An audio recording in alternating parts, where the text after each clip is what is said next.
It is a great pleasure to be here. This is the very first talk that I will give on Charlotte Mew, the first of a bit of a run that is coming up shortly.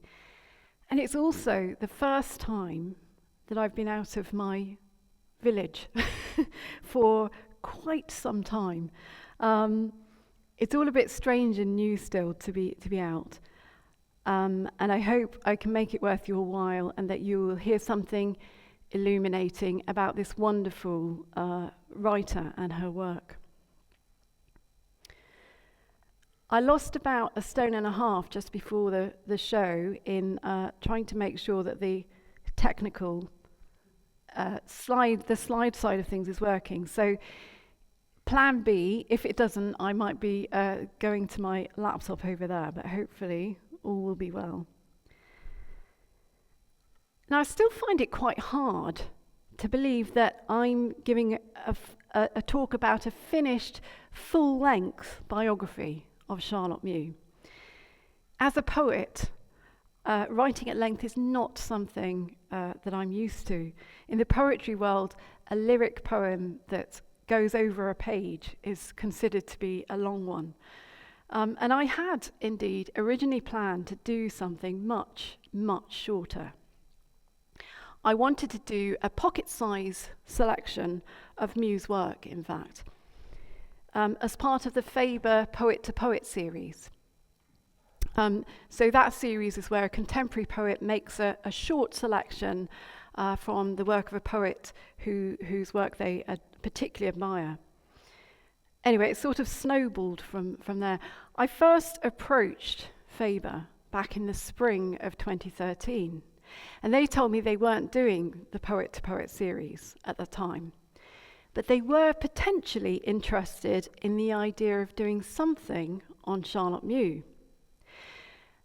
I just want to read you a couple of extracts from an email that I sent to Matthew Hollis at Faber a couple of months after I'd first brought up the idea of doing something on Mew. I said, "I do, in spite of everything, feel really drawn to doing a book on Mew. I can't seem to stop myself digging and getting excited about her. I went down to the Somerset Heritage Centre last night and dug out an old obituary from the Times microfiche. But the thought of doing a really hefty book covering her whole life frightens me and is not, underlined, what I want to do. How do you feel about it being something much shorter?" 7 years later, here we are.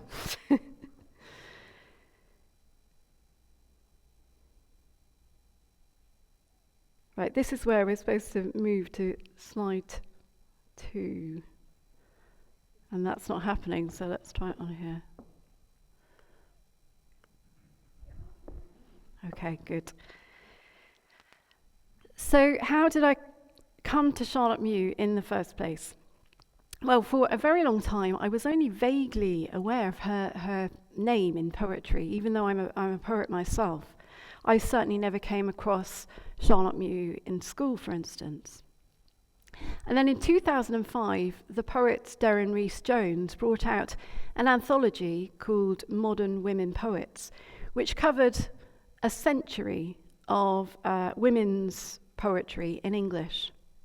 Now, Charlotte Mew was the very first poet in that book, quite rightly so, and it just happened that I was almost the last.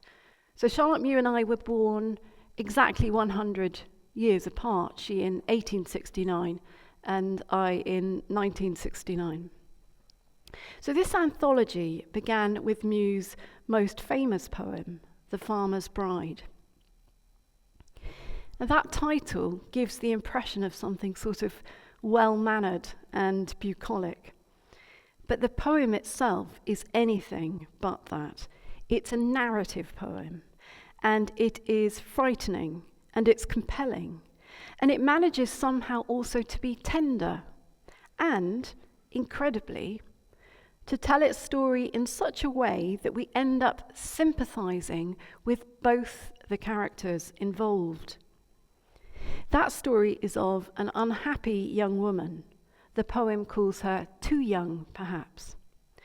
who is 3 years into her marriage and who tries to run away, but is tracked down as she tears through the night fields, pursued by her husband and his neighbours. They eventually catch up with her and bring her back to the farmhouse, where she's kept under lock and key up in the attic. So you can see from this rather bald narrative outline how much drama is packed into the poem's 5 brief stanzas. But there is so much more to the poem than that. It's the sound patterns, the music of the words that really makes it what it is. And perhaps if I read out the final stanza, it will give you some sort of taste of some of that. So this is after the bride has been caught and brought back home, but she refuses to let her husband into her bed. And I think you can hear the mixture of pity and sexual frustration in the farmer's words. They seem to come pouring out of him in a stream of repeated sounds and full rhymes.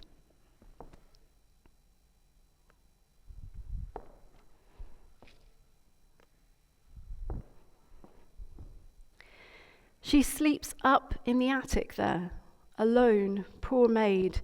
'Tis but a stair betwixt us.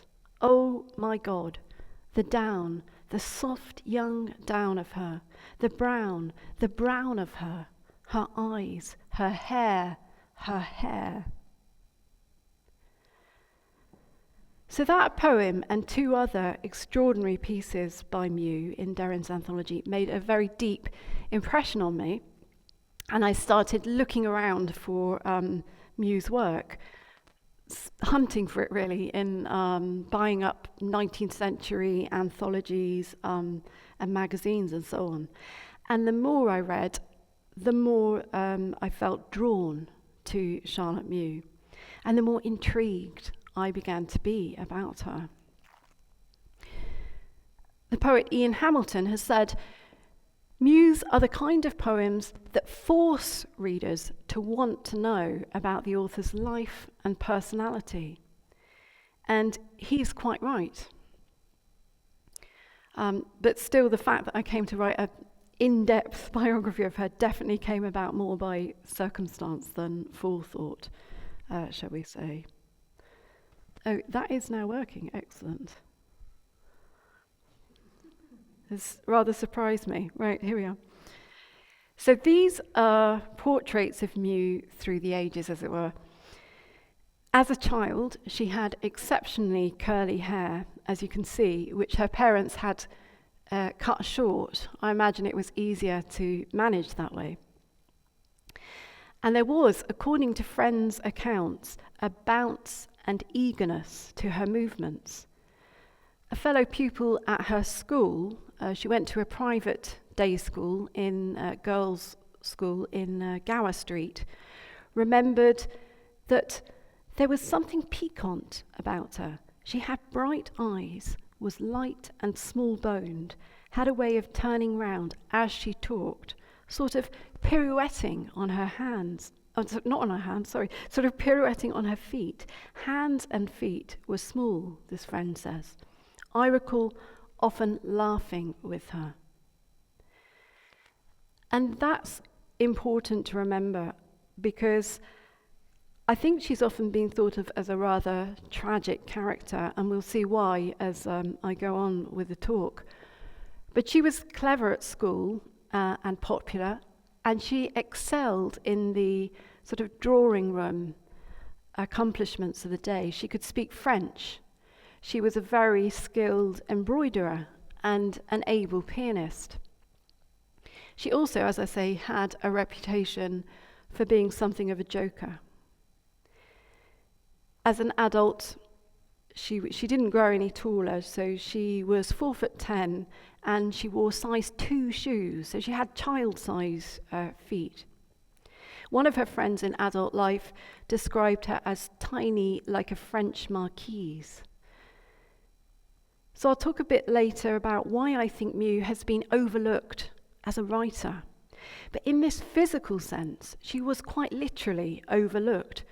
Towards the end of her life, she wrote to a friend about going to an exhibition at the Royal Academy, and she commented afterwards that she had had only a partial view of the exhibition itself and a thorough one of a great many people's backs. The third picture there, bottom left, shows Charlotte in her 20s at around the time, so she was 24 when she had her first publication. That was a short story that she placed in the infamous Yellow Book. So she started off writing in order to make money. And so naturally, because as I know there is no money in poetry, she began with stories. She didn't actually come to poetry, in fact, until quite some time later, but she is far superior, in my opinion, in everyone's opinion really, as a poet. The final photo is of her in her early 50s. She's actually 51 here. As an adult, she smoked a lot in order to calm her nerves, according to one of her friends. And she seemed always to need something to absorb her nervous energy. She wore a signet ring on the little finger of her right hand, which that same friend remembers her twirling round and round in the most fascinating manner by moving her third finger against it. It's actually not very, very easy to do. So she was determined, self-possessed, and outspoken. She didn't suffer fools gladly. But with her close friends, she was warm-hearted and generous with her time. She was also, again, perhaps for reasons that will become more obvious as we go on, intensely private, especially as she grew older. So there were these marked contradictions in her character. She loved the company of children and had a great sense of mischief and an instinct for the ridiculous. But on the other hand, she was also prone to bouts of depression and anxiety. She could be silly. She often peppered her letters with ridiculous cartoonish drawings. She valued, and I think expected, loyalty. And she stood loyally by her friends.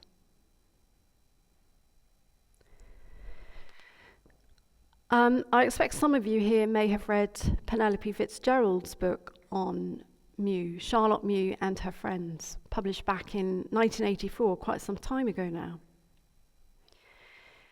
The main premise of that book was that Mew was a frustrated lesbian, with the emphasis very much on the frustration, on her unluckiness in all things romantic. To that end, Fitzgerald included stories of Mew's unrequited love, a burning passion, in fact, for three specific women. Her headmistress at the Gower Street School, Lucy Harrison, the short story writer Ella Darcy, who is connected with the Yellow Book, and the novelist May Sinclair.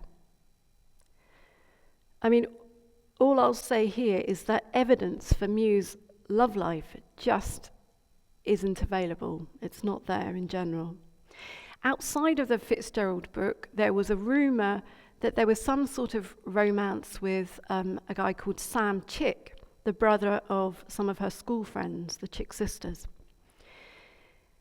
There are rumours after she died that she may indeed have been gay, albeit rumours that centred around a slightly unlikely anecdote to do with May Sinclair, in which the two women were supposed to have chased each other around a bed. And then there was a PhD by the American scholar Mary Davidow in 1960, which interestingly is the main source for the Fitzgerald book, that proposes that Charlotte Mew had a long-term clandestine affair with Thomas Hardy. So, I think the truth is, and maybe it isn't the most exciting truth, that we don't know if she had any romantic attachments or even experiences during her lifetime. I think the one thing we can safely say, though, is that the Thomas Hardy theory is bunkum. I want to talk a little bit now about family, because Mew's family played such a central role in her life right from beginning to end. And because she writes about them, or fictionalized versions of them in her poetry. So on the left here is 30 Doughty Street in Bloomsbury, where Charlotte, or Lottie, as she was known to her family, was born on the 15th of November, 1869. And I had the great honour of helping to unveil the blue plaque on the front of that building in 2016, I think, with one of Charlotte's descendants. So Charlotte was born to architect Frederick Mew and Anna Maria Kendall, the daughter of another architect. So that's Fred and Anna Maria at the top there, pictured in the year of their marriage, 1863, so 6 years before Charlotte was born. And you might be able to make out Fred's architect's portfolio propped in front of him. From the few accounts that we have of Fred, and they're very few, it would seem that he was an easygoing sort of chap. I mean, by Victorian standards. And on the other hand, Anna Maria, who was a petite and, according to Charlotte, a very pretty woman, was quite overbearing. She also believed all her life that in marrying Fred, she had somehow married beneath her station, which is actually rather curious because Fred came from a very well-to-do family on the Isle of Wight. It might have been the Mew's ancestral background as brewers that bothered her. Whatever the reason, I mention it because Charlotte absorbed dominant traits from both her parents. On the one hand, she had Fred's instinct for fun, and on the other, her mother's overriding need to keep up appearances.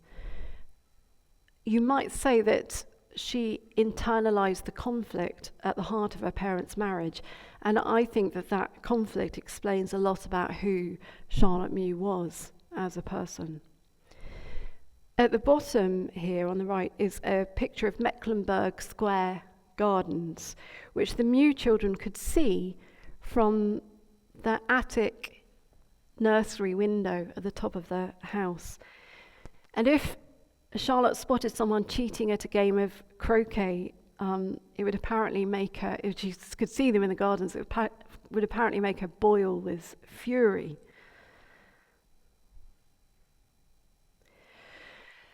So alongside Charlotte in the nursery, there were at one point 5 other children. Just one of them, Henry, was older than Charlotte. There were 3 boys and 2 girls.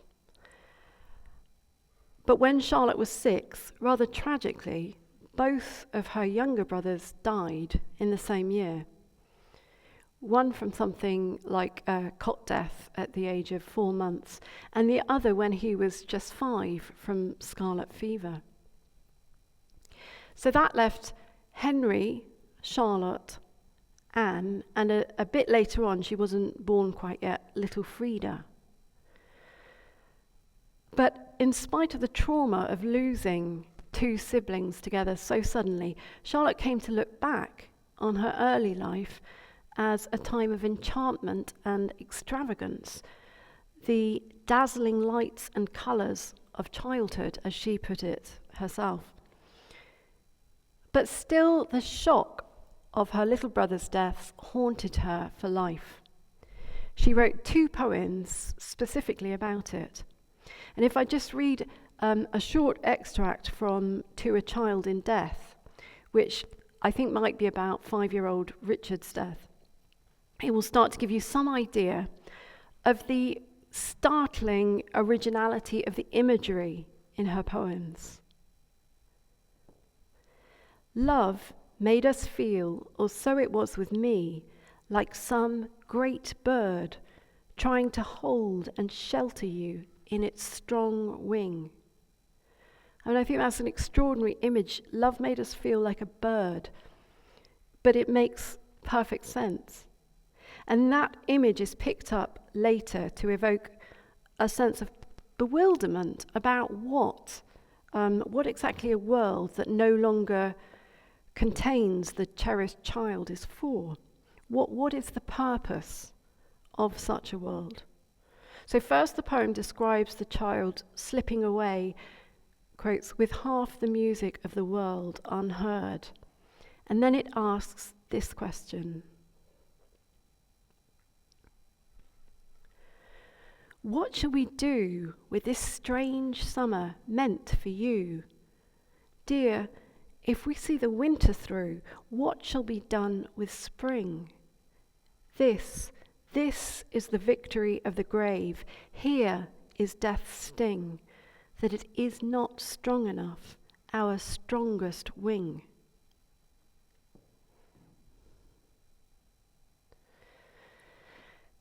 Of perhaps even greater significance than death was the shadow of serious mental illness that afflicted two other of Charlotte's siblings, Henry and Frida. So Charlotte was 15 when it became clear that all was not well with her older brother. Henry was a 19-year-old, he's a bit younger in this picture, but he was a bright 19-year-old architectural apprentice learning the trade from Fred, from his father, when he first fell ill. His behaviour was bizarre and troubling. He had what I believe would now be described or diagnosed as schizophrenia. In June 1884, he was admitted to London's most notorious asylum, New Bethlehem Hospital, also known to us as Bedlam. The cause of his insanity, according to his medical notes, which I was very, very excited to discover, it is given as overstudy. You probably can't see, but I've circled it in red there. So from the time of Henry's removal to the asylum, Charlotte became, in effect, the oldest sibling of three. She was big sister to Anne and Frida. Everything she did from then on was freighted with the knowledge of Henry's illness.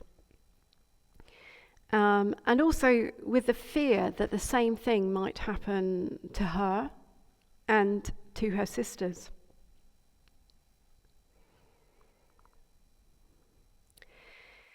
In the winter of 1898-99, that fear was realised when Frida, then also aged 19, also started showing symptoms of the same kind of illness.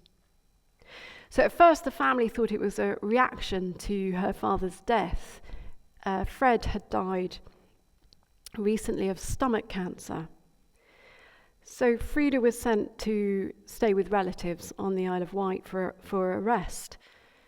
But after a suicide attempt, she did throw herself out of a window. She was admitted to the private wing of the Isle of Wight County Asylum, and she was to remain there for the rest of her long life.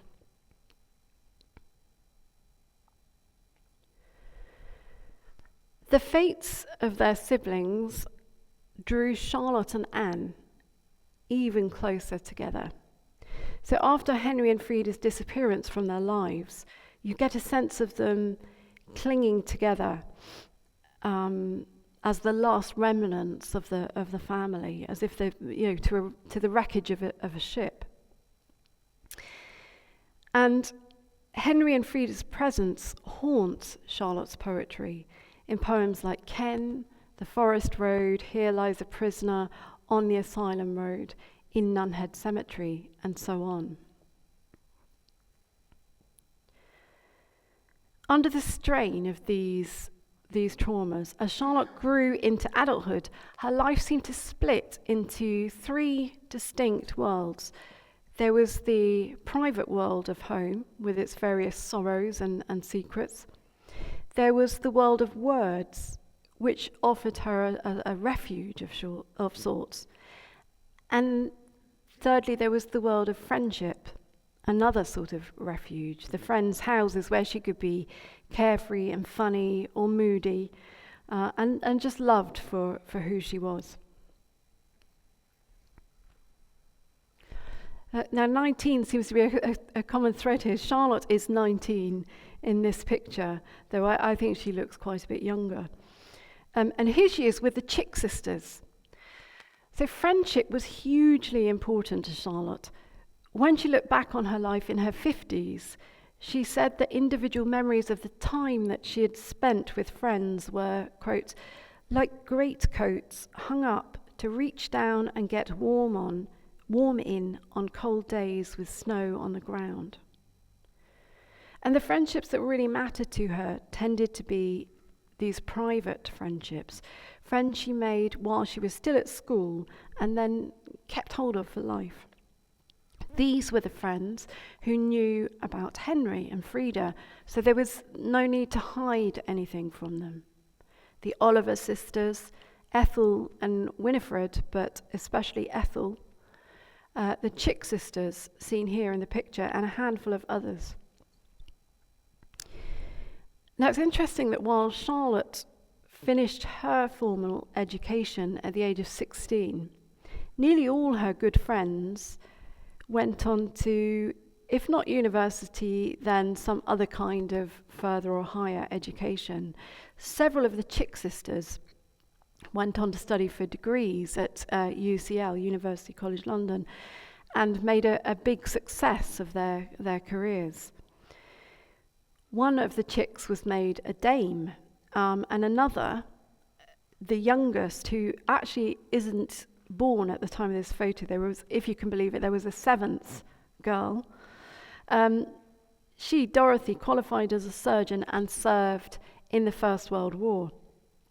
Another close friend, Maggie Robinson, also went to UCL and became a botanist. The Oliver sisters didn't take university degrees, but Winifred studied art at the Slade, part of University College London. Ethel studied music in Italy and was a prodigiously gifted pianist. And their brother Frank, also a botanist, studied first at UCL and then at Cambridge, and then came back to UCL as a professor. So these were the sort of circles that Charlotte moved in. Just going to have a drink of water.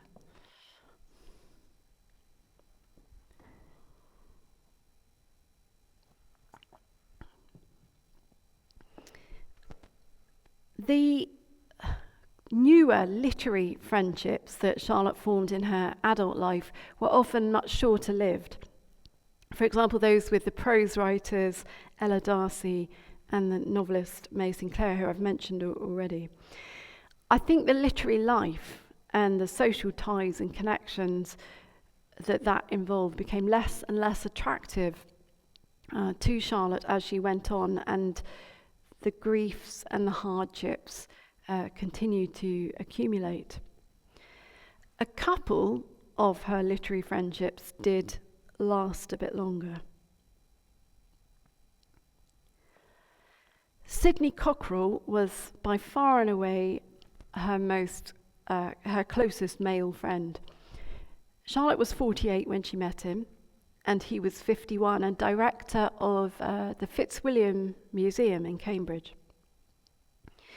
By the time he first visited Charlotte at home in 1921, Charlotte and her whole family, meaning by then just her mother and her sister Anne, had decamped into the damp, dingy basement of their house in Gordon Street, around the corner from UCL.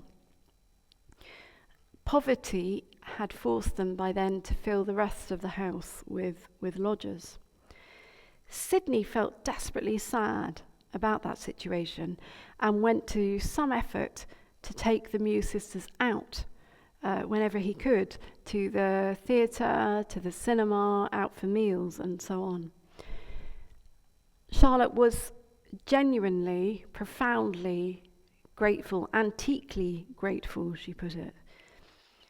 But she occasionally found him a little pompous, a bit worthy. And I found this sketch among Charlotte's papers, and I think it might have more than a hint of Sydney in it. What do you think?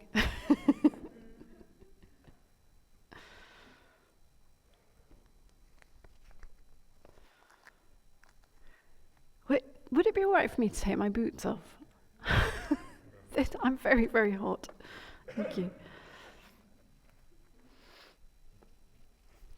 This isn't part of the act. It wasn't planned.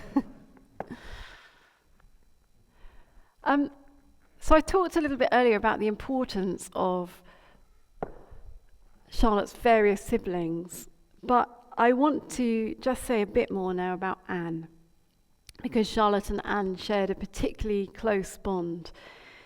Throughout their lives, Charlotte was very much the protective older sibling, the big sister. They also both shared the experience of being clever and ambitious women. Anne was a painter at a time when it wasn't really done for women of their social class to be either clever or ambitious. And the bond they shared increased as things got more difficult.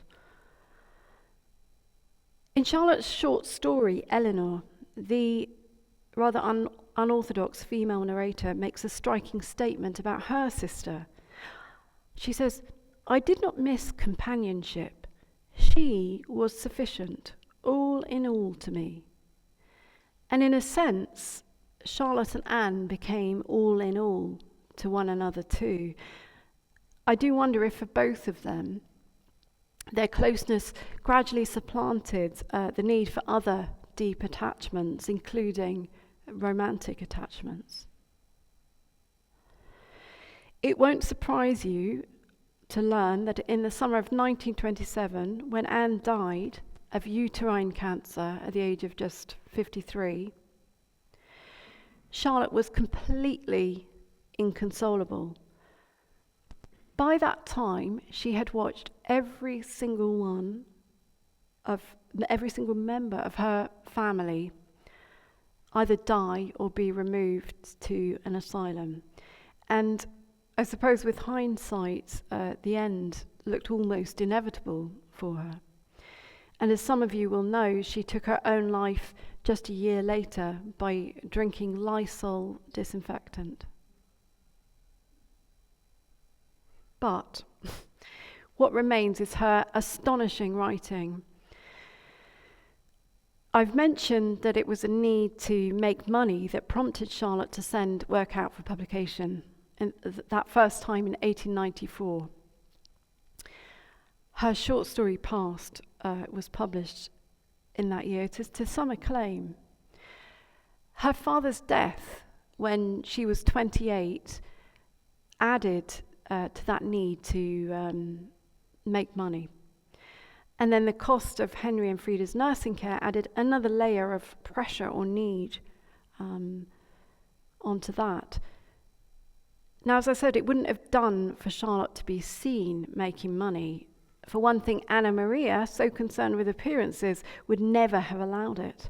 So writing was really a way of bypassing that humiliation. It wasn't until 1912, though, so 18 years after that initial story publication, that her poem, The Farmer's Bride, appeared in the pages of The Nation and caused something of a stir. One of the people who read it there was a young poetry lover called Alida Clementaski. Alida was so spellbound by this particular poem that she committed the lines to memory that same day. And a few years later, she recited them to her boss and future husband, Harold Monroe. Now, Harold happened also to be a publisher, and in 1916, he brought out a book of Mew's poems, also titled The Farmer's Bride. And he brought that out under his poetry bookshop imprint. So why was he so excited by the work of this unknown, by now middle-aged, female writer, who would also come to be admired in time by the likes of Thomas Hardy, Siegfried Sassoon, Virginia Woolf, Walter de la Mare, and various other luminaries of her day? Well, her themes addressed some important issues of her time: how we view the mentally ill and whether they should be allowed to live alongside us in society, for instance, or the power balance between men and women in marriage. The poems also explore sensuality and sexuality in quite a bold way. Who is entitled to what, and whether we should have to expect pain in exchange for pleasure, which is something that had been inculcated in her from an early age. Maybe more than anything, though, they address our aloneness, the essential isolation of the human condition. This is all quite different from the relatively tame work of many other poets writing at her time. So, for instance, while in the first issue of the Georgian Poetry anthologies, edited by Eddie Marsh, Wilfred Gibson, another poet, describes a bunch of geraniums as blazing gaily red with all their lively beauty. I mean, very nice, but rather predictable. In Mew's work, a rose is as likely to, quote, stab you across the street as it is to make you sigh at its loveliness. In the poem that quote is taken from, she's describing the colour red and what it means to her as an embodiment of passion and the fullness of life, and the pain that can come with experiencing those sensations. Here's a bit more of that poem. Red is the strangest pain to bear. In spring, the leaves on the budding trees. In summer, the roses are worse than these, more terrible than they are sweet. A rose can stab you across the street, deeper than any knife. And the crimson haunts you everywhere. Thin shafts of sunlight, like the ghosts of reddened swords, have struck our stair, as if, coming down, you had spilt your life. And by the way, Mew was excluded from every single volume of Marsh's famous Georgian Poetry series. You can see from that stanza that another thing that sets Mew's work apart is the way that she used lines. So in that second to last line, it's extra long. And the length of a line in a Charlotte Mew poem is often determined by its content. So at moments of heightened emotion like that, you get an extra strong line, as if the hugeness of the feeling couldn't possibly be contained in a smaller line.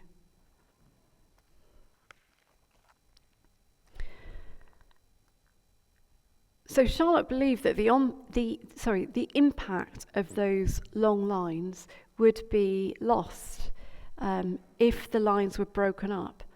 So her volume of poems was originally issued in what her publisher called a rather ugly quarto page. So quite an unusual format.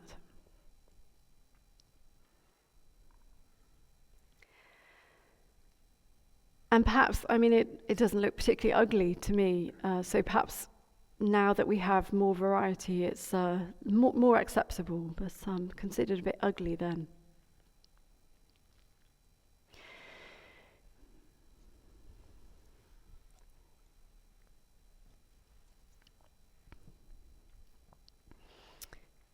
I'd like to talk a bit now about why I think Charlotte Mew has been overlooked as a writer. First of all, she was a woman. You might think of the poetry world as a liberal and culturally enlightened place. But in fact, that's not even true now, and the history of poetry is littered with chauvinism and stuffy attitudes towards women from various literary quarters. I can tell you a quick story about Sidney Cockrell, for instance, who was a huge admirer of Charlotte's poetry, as well as her friend. Even so, he saw fit to send her work around to some of his male literary acquaintances for comment, and then sent their responses on to Charlotte, as if she might learn from them. That is how Charlotte got to read a complaint from Wilfred Scowen Blunt about her habit of writing sometimes as a man and sometimes as a woman, which I consider a great mistake, as it always takes away something of the poem's full sincerity. He went on, "A woman ought always to write like a woman, notwithstanding the temptation there doubtless is to invert the roles." He did concede, though, that unlike many of her contemporaries, Mew had the knack of making one feel in each piece that she has something to say which is worth saying. A.E. Houseman also found in the poems much that is good, but again felt the need to offer advice. And again, his objection to the work had to do with Charlotte's gender. The problem was, he said, that as female poets are apt to be, she is too literary and puts in ornament which does not suit the supposed speakers. So that was her told. Another thing that worked against her was that she wasn't well connected. So in Charlotte's time, one of the most significant poetry events was this publication of the series of anthologies that I've already mentioned called Georgian Poetry. The first volume appeared in 1912, near the start of George V's reign. So there were 5 in total, and as I say, Charlotte was excluded from all 5 of them. In fact, there were no women at all in the first 3 volumes. The only 2 women to appear in the whole series were both well connected in the literary world. There was the aristocratic Vita Sackville-West, who was at the heart of the Bloomsbury set, and Fredegonde Shove. I say Shove instead of, it might be Shove, but that sounds too ridiculous for words. So Fredegonde Shove, whose aunt was married to Ralph Vaughan Williams, and whose second cousin was Virginia Woolf. Charlotte Mew had no such connections. There were, you'll be pleased to hear, some good guys in this story, though. Charlotte's publisher, Harold Monroe, tried repeatedly to have her included in this Georgian Poetry series. And when J.C. Squire sent Thomas Hardy his Book of Women's Verse in 1922, Hardy wrote back to say he was rather disappointed to find you had omitted Charlotte Mew, the greatest poetess I have come across lately, in my judgment. As if to compound the problems of not being a man in this male-dominated world and not being well connected, Mew was also quite a reluctant self-publicist. So in my book, I tell the story of Lady Ottoline Morell, who was a renowned society hostess and friend to all kinds of artists and writers. Her tea parties were attended by the likes of T.S. Eliot, W.B. Yeats, Henry James, Sassoon, D.H. Lawrence, and so on. Lady Ottoline admired Mew's work and was very well placed to put in a good word for her. But none of this counted with Mew. She snubbed Lady Ottoline's quite persistent attentions because she found them intrusive. I mean, particularly as they came at a time when she was trying to care for Anne as she was dying, for her dying sister. Lady Ottoline's persistence was perhaps insensitive, but I also think that Charlotte didn't always know how to say yes to opportunities when they were handed to her. And I think some of us, maybe most of us, might be able to relate to that feeling, a feeling that we're not really deserving or good enough to take up opportunities when they come to us. There's one last thing that I feel contributed to Mew's work being overlooked in the way that it was.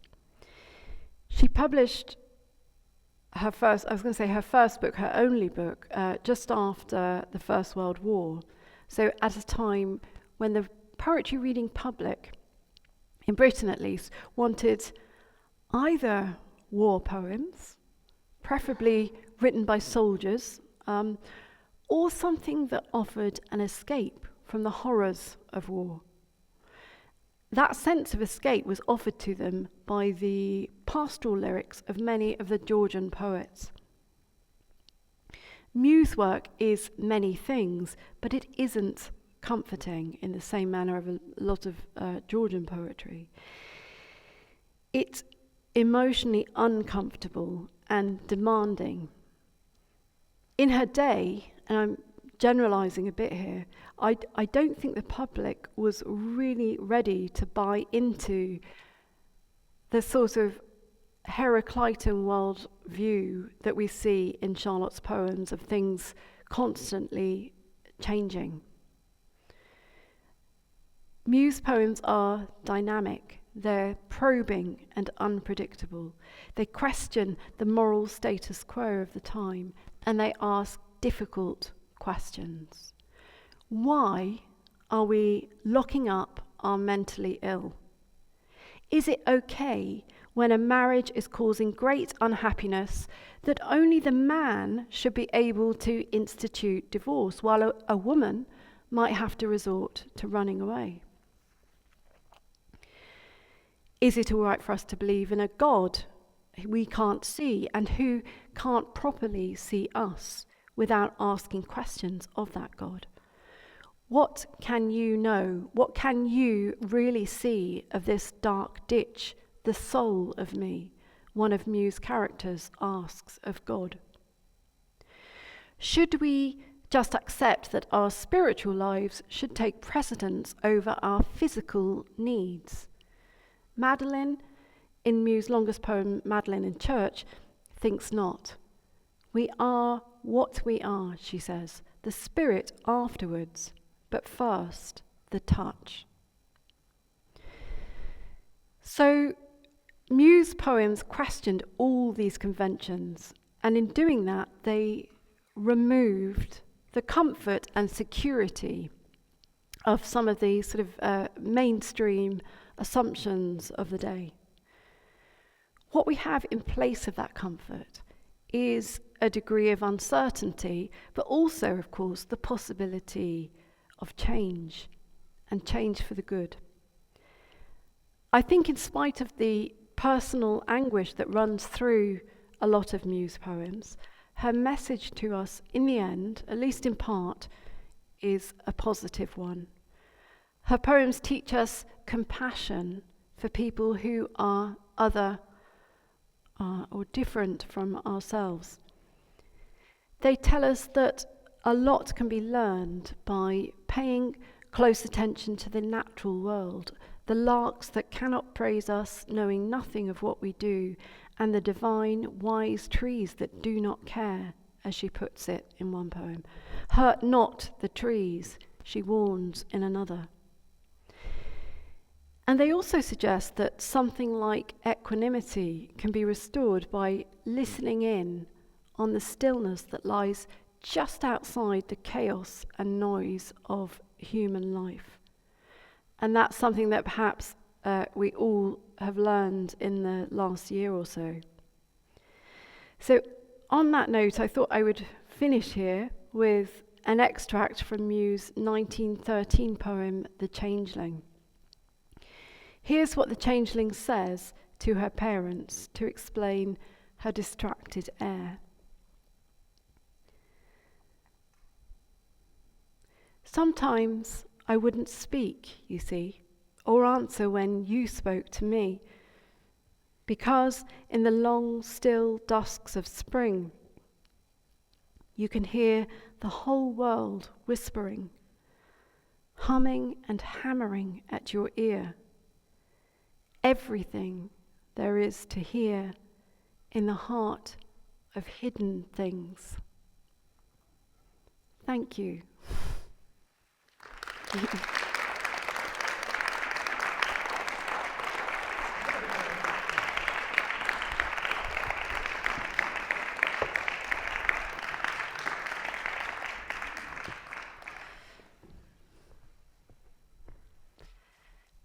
Thank you so much for that illuminating talk. Can you hear me, dear friends?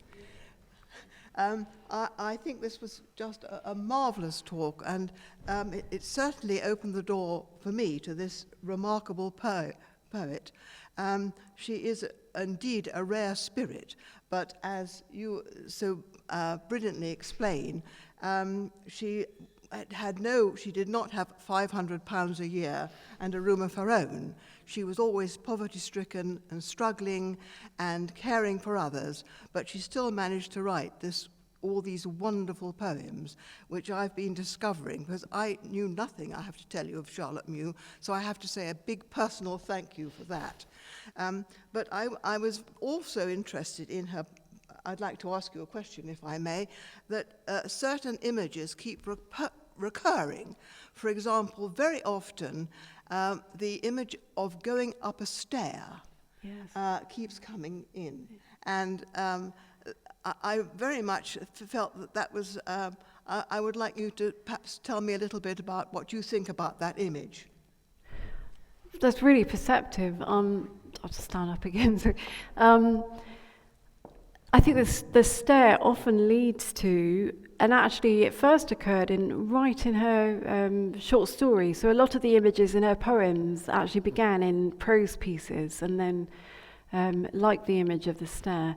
And it often leads to a place of peace, security. Yes. Sometimes it's a suggestion of heaven, really.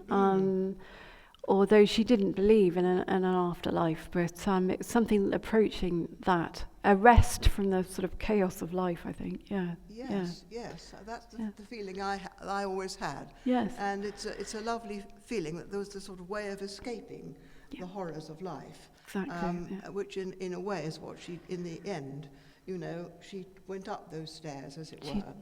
That's how I felt anyway. Absolutely. And I really think you will all enjoy this book. I have to just remind you that it can be purchased at the box office, and it's beautifully produced, and there's lovely clear type script, and there's some absolutely fascinating photographs in it. So all in all, it's a bargain.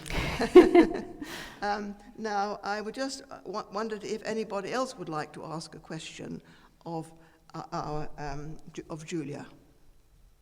Any questions? This gentleman here? Well, I was just wondering, did she do you think, because she was worried she was going to go mad herself?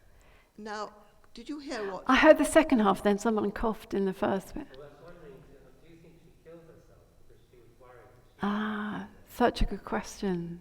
Yeah, she definitely was worried that she might have the same sort of mental illness, which did seem to be hereditary. There were 2 siblings that had it. The sad thing is that she, if it was schizophrenia, I'm fairly convinced it was, she was past the age when she might have got that. I think more than that, though, it was the sadness of losing her beloved sister, who she was just so attached to. But that certainly was weighed heavily on her life, I think, all the way through. Yeah. Well, they were very much alone in the world, the 2 They sisters. were, yeah. It was extraordinary, really, and their courage and the way they coped, because they were living in the basement by that stage, weren't they? Yes, they were, yeah. And there was never any complaint. She just carried on. And I think it's remarkable to think of her, this sort of spiritual being, but she very much enjoyed a cigarette. Yeah. And rolled her own. Yeah. And I'm sure that was a great consolation to her. But, this was an interesting aspect, that she was, quite independent and did what she felt like doing, and wasn't afraid of life at all, which I think is very impressive, really. Sidney Cockrell said to her towards the end, wrote her a stern letter saying, "I do hope you're not subsisting on cigarettes and tea." She probably was, but yeah. Yes, yes. Are there any other questions? Yes, there's one here. Oh, this lady. Julia, you don't have to answer this, but how did you make that commitment from going from something small to incredibly courageous 7 years and highly praised, beautiful big book? What tipped it? What tipped it was first a lie from my agent, and then a lie from my publisher, who told me I said, "I've never written a biography. I don't know what I'm doing." They said, "You'll be fine. You can do it." But I think, more seriously, I think I kind of fell in love with Charlotte Mew's poetry, certainly, and also to some extent her, as Jill was saying, she was such a courageous figure, and I just felt so deeply for her, and I wanted to kind of be an ambassador, because she really should, and she really is an astonishing writer, as lots of people recognised at the time. And I do think that if she, had been male, she would definitely still be as well known. And she's been horribly overlooked, and I just thought, it's going to be a lot of work. I had no idea. That's the other thing. I had no idea how much work it would be. But I thought she's worth it. She's worth the effort. Yes, Rosie. Well, in terms of the work, obviously you have this huge commitment to her, but I mean, say a word about the sources to people who haven't read this, because your sources are phenomenal. You're not just picking up textbooks, you're digging into letters. Yeah. I spent a lot of time in archives, digging around in archives, and there were a few magical moments. There was one magical moment I have to tell you about. On Ancestry.com, I was desperately fishing around for people who might know something about Charlotte Mew, because, of course, she had no children, and her siblings had no children. And so the next best thing was her friends. Ethel Oliver was such an important friend to her. So I put a thing out on Ancestry, a sort of call on Ancestry.com for the Oliver family. And Ben Oliver was on Ancestry.com. And he put me in touch eventually with Ethel's great nephew, Stephen Oliver, who's in the audience tonight, and this is Rosie, in fact. So it is very exciting for me to be in touch with the Oliver family. So there's that. Another quick example was when I came across, I was digging around in the Surrey Local History Centre and couldn't find any records on Henry Mew to do with the asylums, and then something came up. It was an email I nearly missed. They sent me a message and they said, we think we have something, and I found them. Can you imagine the medical records from him in the asylum when he was 19? And it was so sad and heartbreaking, and also it just made the hair stand up on the back of my neck. So very exciting, but those moments are sort of one moment in 1,000 hours of of sort of slog. So yeah, so for weather reports, for example, I looked at local newspapers to see what the weather was like that day in Bloomsbury and stuff like that. So I suppose I was sufficiently nerdy to be able to do it. I have to confess that I have a kind of geographical, I think some of us have much closer links with Charlotte Mew, but we have a geographical link because she was born in the street where we lived for some years, and then she moved to the other side of Bloomsbury, to Gordon Street, which was where my hall of residence was. So I feel, all these geographical connections mean quite a lot to me. Whereas there are people in this room tonight who are much more closely connected with her. But it somehow, any connection has, helps you somehow. Yeah. And as I'm very familiar with Bloomsbury and love it dearly, it was very nice to be sort of reading about her life there. Though we have to say, don't we, that she had wonderful holidays in Brittany with her friends, and they were most joyful occasions. And, I really sort of held on to that, and I know that she did have some very happy times with those dear friends. She did, yeah. She went to Brittany in 1901, which was just after her brother had died in the asylum, Henry. She went with 5 unmated females. And they had a great time. They went unchaperoned. They stayed in a convent and in St. Gildas de Ries. And that was quite unusual, actually, at the time. And I was fascinated because they just talked to anybody. They had long conversations with anybody they could meet in Brittany. Yes. And they really enjoyed themselves, and they were completely uninhibited, weren't they? Yes. Which is what I found really, fascinating. Yes. So I'm glad she had such gloriously happy times with those friends of hers. And it's a great comfort to us because she has left us with some wonderful poems. I think so too. Are there any more questions? Yes? Julia, when you recovered from this biography, which has proved that you are a very good biographer, Thank you. imagine ever writing another biography? My husband, Andrew, has forbidden me from doing so. That's half joking and half serious because, Andrew's sort of made the dinner and so on for all those, for years, and I actually don't think I could have done it without him. I've had friends write to me and say, give me some suggestions of who I should write about next. So I think it might be a bit like giving birth. I haven't given birth, but you kind of forget how painful it was. And you might say, I say no, but never say never. Yeah. And I would like to know how you came across this title, This Rare Spirit.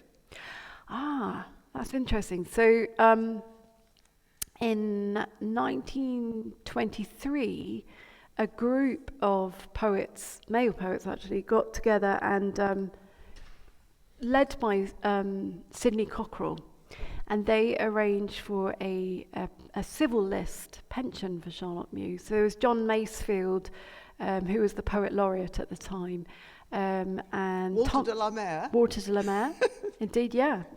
Thomas Hardy, and they got together and arranged an application for a civil list pension. And in the letter they said, we think it behoves our great nation to give to this rare spirit the opportunity to go on writing her poems, basically. That was wonderful. Yeah. Really, that's a really uplifting fact that they did that for her. Yes, isn't it? absolutely. Yeah, That's really joyful. Although she was quite frightened by it and felt that she then had to produce Perform. something marvellous. Yeah. Yes. But she yes, didn't.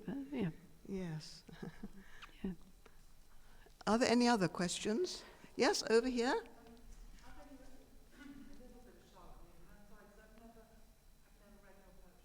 That's all right. I will forgive you.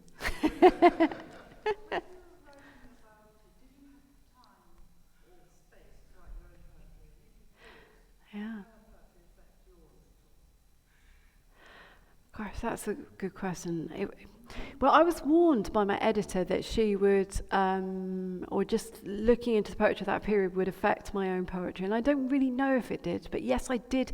I mean, this was 7 years, so I did bring out a book of my own poems called Girlhood, and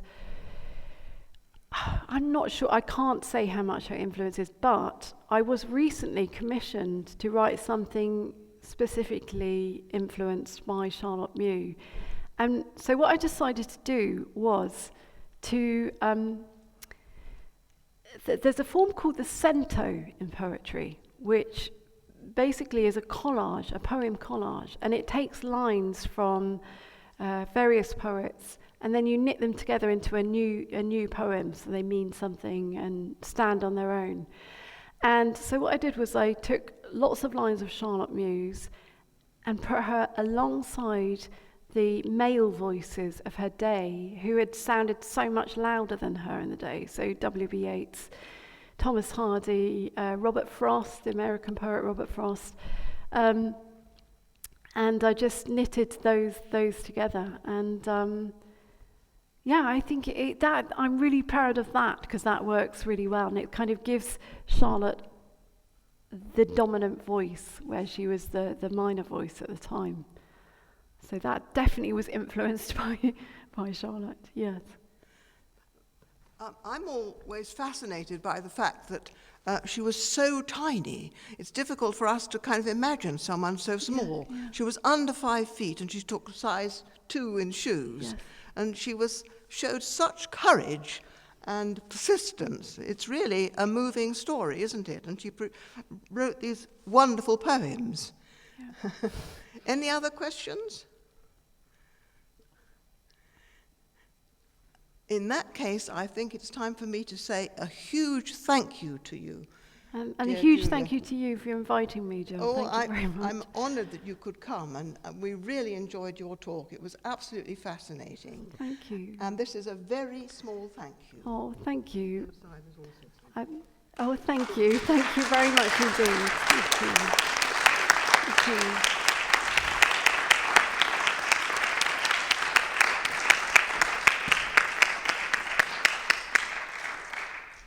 This is really moving. Thank you all for coming.